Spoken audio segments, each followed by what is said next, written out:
Hey, this is Luigi Fresh bringing it to you on a Saturday afternoon.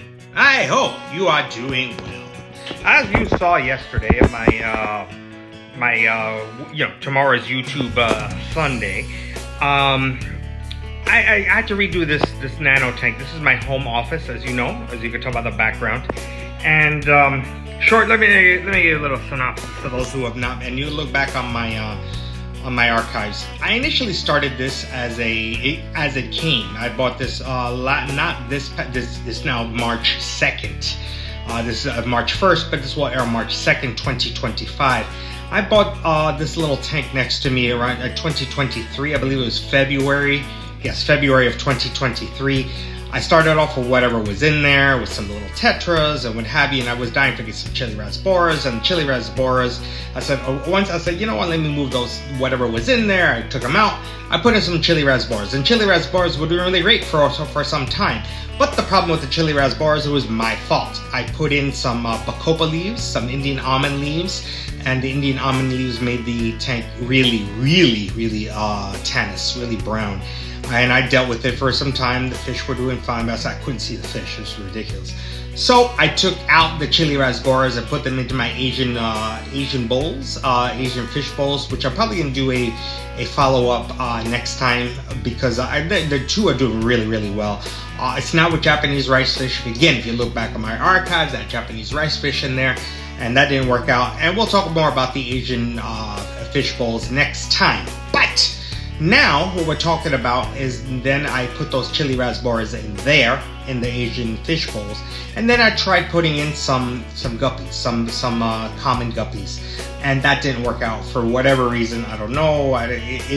Because it just, and they're usually the easiest to keep, and they just died out. They did all right for a little bit, and then it just died. So I said, you know what? Let me take it apart again, And then I always had in the past, and I didn't do well in the heat, were pea puffers. And pea puffers, I may do a species Sunday. This is not a species Sunday, but because this is all that's in there is that species. I had species. We're gonna do a species Sunday eventually. I'm sorry, on the pea puffers. But right now, I just want to give you a synopsis on this. So what I did is I literally took it apart again. I dumped out all the water, which is you're not really supposed to do. I dumped out everything, cleaned out the gravel, everything, which you're not supposed to do. And I started again. And I noticed if you look on YouTube has tons and tons of stuff about pea puffers. And they always say you should have one pea puffer for every 5 gallons. This is about a 3 gallon tank at best from top to bottom. And so I really should have one in there, but I have 6. So how is it that I have so many?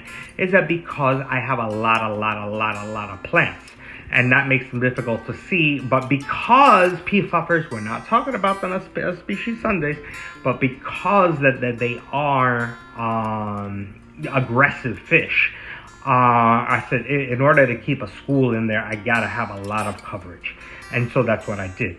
And so if you saw my archives last week, we spoke about, in the fish portion, we talk about blackworms, or also known as California blackworms, and that these fish are carnivorous. And that's why I told you all this in 3 minutes and 45 seconds, because I wanted to give you a synopsis on how this nano tank has gone from whatever was in there into chili rasboras, and from chili rasboras to common guppies, from common guppies to now pea puffers.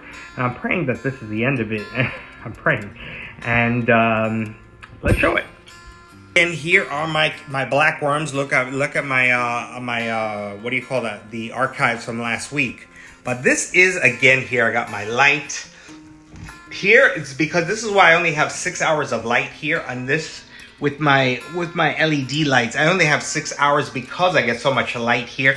I got my little bamboo here, but you'll notice here that this is literally cluttered with plants, and that is what's keeping these pea puffers from killing each other, right?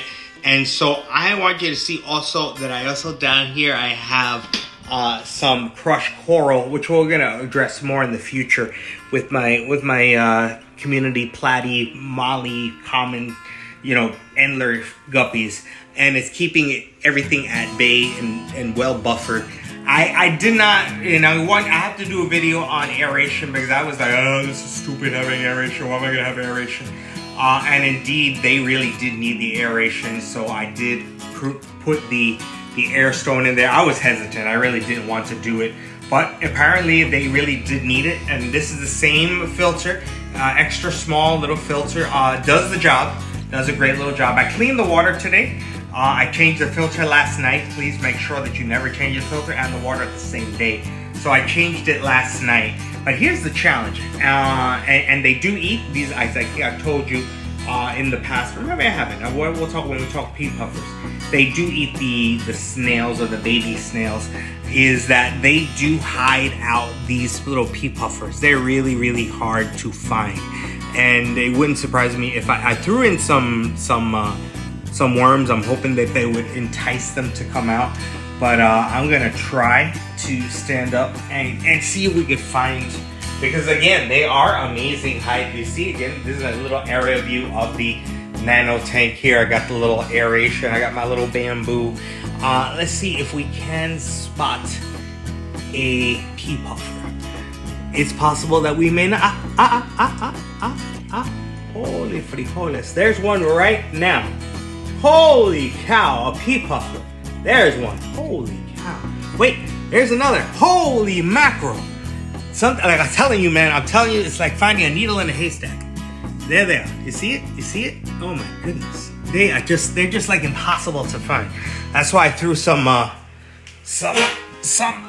black worms in there to see if I could spot them. They are tough. They are tough to find. You see them right there? See them right there? See one right there? You see them? You see? Please, God, tell me you see them. They are there. And I have 6 of these guys. You see them? Because I threw in some worms in there. So I know that they're going to be a little active because they only eat these live worms. And I'm going to put in some brine shrimp in a minute. And I know the slide is going to go out soon. That's why I said let me do the video now. I love this tank. It took forever and a day to get it together. But sure enough, I did make it. It is working. There's tons of Java fern. This is the primary plant. I don't know what this one is. I just had it. It was floating plant. This is the lucky bamboo.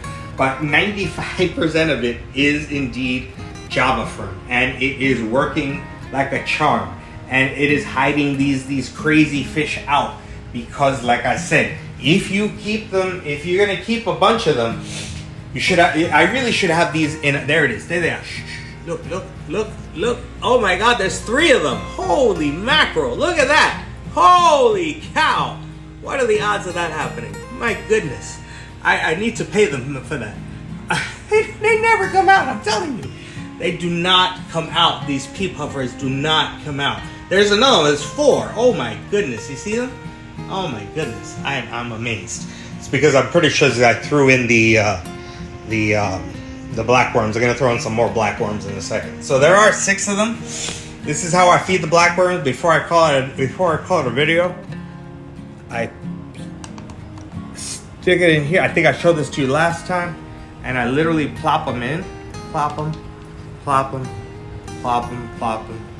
and then I do this to kind of let them know, hey, it's coming. See let's see if we might get lucky and see them eating. I doubt it, but they will eat them. I'm telling you, they do eat these. They are super crazy excited about these California blackworms. And like I said, they just love them. Will I see them? Will I see them? Probably not. That's okay.